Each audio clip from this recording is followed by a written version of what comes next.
Sir, టీఆర్ఎస్ని బీఆర్ఎస్గా మార్చడం వల్లే ఆ పార్టీ ఓడిపోయింది అని అధిష్టానం భావిస్తోంది.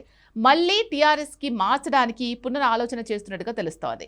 బీఆర్ఎస్ టీఆర్ఎస్గా మారితే ఉపయోగం ఉంటుందంటారా? ఆ పార్టీ మళ్ళీ అధికారంలోకి వచ్చే అవకాశం ఉంటుందా దీనివల్ల?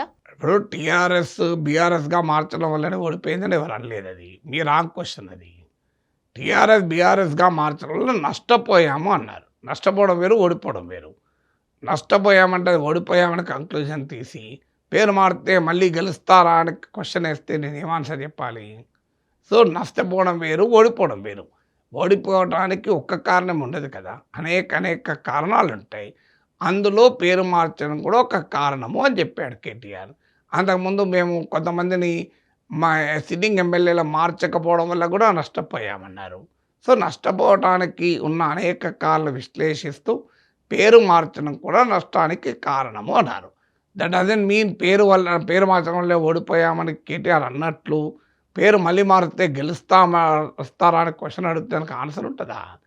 సో అందువల్ల మనము ఒక మాటను ఇష్టం వచ్చినట్టుగా ఇంటర్ప్రిట్ చేయకూడదు. కోడిగుడ్డు మీద ఈకలే కదా పీకద్దు. సో డెఫినెట్గా టీఆర్ఎస్ నుంచి బీఆర్ఎస్గా పేరు మార్చడమే కాదు, పేరు మారిస్తే సమస్య కాదు. సమస్య ఎక్కడొచ్చిందంటే అప్పటికే ప్రభుత్వం పట్ల, కేసీఆర్ ప్రభుత్వం పట్ల వ్యతిరేకత వ్యక్తమవుతూ వచ్చింది. ఆ వ్యతిరేకతను డైవర్ట్ చేయడానికి బీఆర్ఎస్ అంటున్నాడు అన్న భావన ప్రజల్లో పెరిగింది. పైగా దేశ రాజకీయాల్లో ఎందుకు ఎంటర్ అవుతున్నాడు? నిజంగా కేసీఆర్ బీజేపీకి కాంగ్రెస్కు ప్రత్యామ్నాయం కాగలడా? ఆయన బీజేపీ కాంగ్రెస్లో రాజకీయ సంస్కృతికి ఏమైనా ప్రత్యామ్నాయ రాజకీయ సంస్కృతి ఉందా? ఆయన డిఫరెంట్ డెవలప్మెంట్ మోడల్ ఉందా? పాలిటిక్స్ మోడల్ ఉందా అంటే ఏమీ లేదు. అందువల్ల కేవలం తాను ఏదో నాన్ బీజేపీ, నాన్ కాంగ్రెస్ అని చెప్తే సరిపోతుందా? సో అందువల్ల కేసీఆర్కు క్రెడిబుల్ నరేటివ్ లేదు నేషనల్ పాలిటిక్స్లో. రాజకీయాల్లో కూడా అరవింద్ కేజ్రీవాల్ వచ్చాడు రాజకీయాల్లో. ఒక గుడ్ గవర్నెన్స్, క్లీన్ పాలిటిక్స్, ఇలా ఒక నరేటివ్తో వచ్చాడు. కేసీఆర్ తెలంగాణలో పార్టీ టీఆర్ఎస్ పేరు అప్పుడు ఏంటి, తెలంగాణ అస్తిత్వము అనే ఒక నరేటివ్తో వచ్చాడు. ఇప్పుడు ఏ నరేటివ్ లేకుండా రాజకీయాల్లో ఎలా ఉంటాడు? సో ఏ నరేటివ్ లేకుండా కేసీఆర్ రాజకీయాల్లో సొంత నరేటివ్తో ఎంటర్ అయ్యాడు జేఎస్ రాజకీయాల్లోకి. అది ఘోరంగా ఫ్లాప్ షో అయిపోయింది. దాంతోపాటు తెలంగాణ అస్తిత్వం ఆధారంగా పుట్టిన పార్టీ, దాన్నే వదులుకుంటే ప్రజలు యాక్సెప్ట్ చేస్తారా? టీఆర్ఎస్కి ఎందుకు ఓట్లేశారు? కేసీఆర్కి ఎందుకు ఓట్లేశారు? కేసీఆర్ని ఎందుకు గెలిపించారు? తెలంగాణ తెచ్చిన వాడు నాయకుడినే గెలిపించారు కదా. సో తెలంగాణ అస్తిత్వానికి ప్రతినిధిగా ఉన్న వ్యక్తి దాన్ని వదులుకొని నేను భారత రాష్ట్ర సమితి అయితే గెలుస్తారా? ఇప్పుడు భారతీయ జనతా పార్టీ హిందుత్వ పాలిటిక్స్ చేస్తోంది. నేను హిందుత్వ చేయను, హిందుత్వకు వ్యతిరేకంగా పనిచేస్తా అంటే ప్రజలు ఒప్పుకుంటారా? సో మీకు కమ్యూనిస్ట్ పార్టీలు వామపక్ష సిద్ధాంతం ఆధారంగా రాజకీయాలు ఉంటాయి. మేము హిందుత్వ సిద్ధాంతాన్ని ఫాలో అవుతామని వామపక్ష పార్టీలు ప్రకటిస్తే గెలుస్తారా? సో ఏ పార్టీకి ఎందుకు ఓటేయాలన్న దానికి ఓ ప్రాతిపదిక ఉంటుంది. టీఆర్ఎస్కు ఓటు వేయడానికి ప్రాతిపదిక ఏంటంటే ప్రాంతీయవాదము, తెలంగాణవాదము, తెలంగాణ అస్తిత్వం.